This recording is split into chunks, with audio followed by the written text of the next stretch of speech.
we're going to be doing something different every day with a poem this week.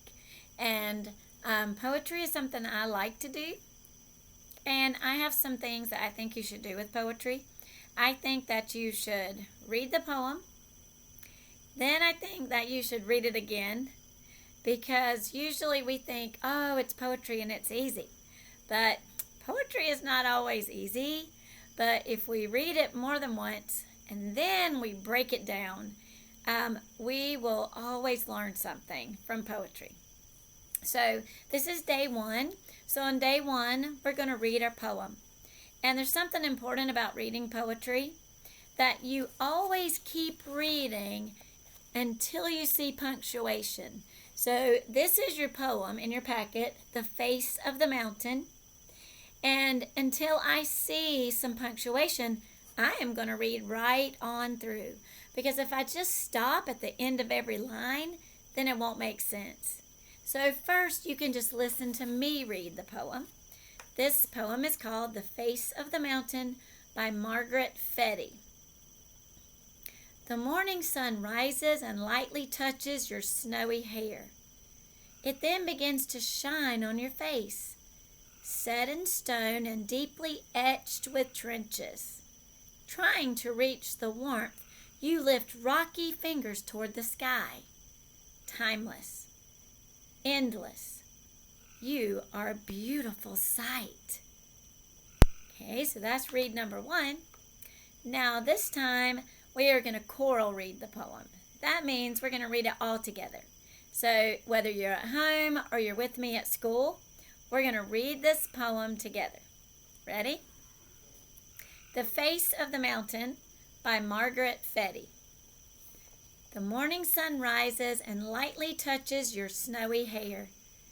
It then begins to shine on your face, set in stone and deeply etched with trenches. Trying to reach the warmth, you lift rocky fingers toward the sky. Timeless, endless, you are a beautiful sight. Okay, so then I said after that, we're going to break the poem down. So we're going to take our poem now, and we're going to break it down, and we're going to look at some words, some vocabulary that you might not know that well. So let's look at our poem. The morning sun rises and lightly touches your snowy hair. The sun is rising.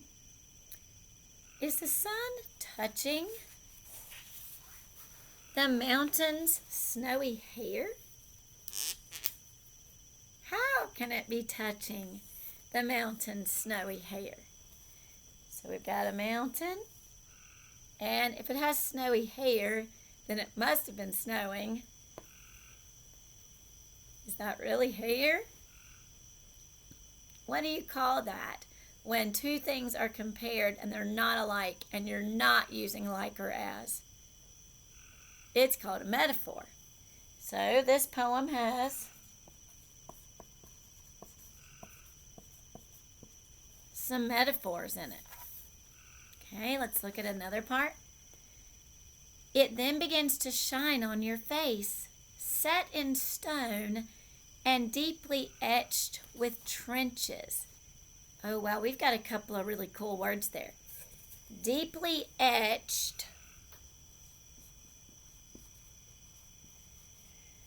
What does it mean if something is etched? It says it's deeply etched in trenches. Sometimes you hear people say it's etched in stone. So, like it's deeply set into the stone. And it says it's etched with trenches. I went to the Grand Canyon last year. And oh my goodness, there were a lot of trenches. And what made those trenches? If you've been to the Grand Canyon, water made the trenches, weathering. So the trenches were deeply etched into the stone. Now, so we know that etched means carved in. And we know that the trenches are like the little gullies that have been made. Okay. Trying to reach the warmth, you lift rocky fingers toward the sky. How can the mountain lift rocky fingers toward the sky? What are you thinking? Like maybe there are rocks on the mountain, because sometimes mountains have trees. If you've been to the mountains, you see lots of rocks. My grandson always says, "Amma, look at the rocks, look at the rocks." And so there might be lots of rocks that are reaching up. You might draw them on yours. Timeless. Endless. What does it mean to be timeless?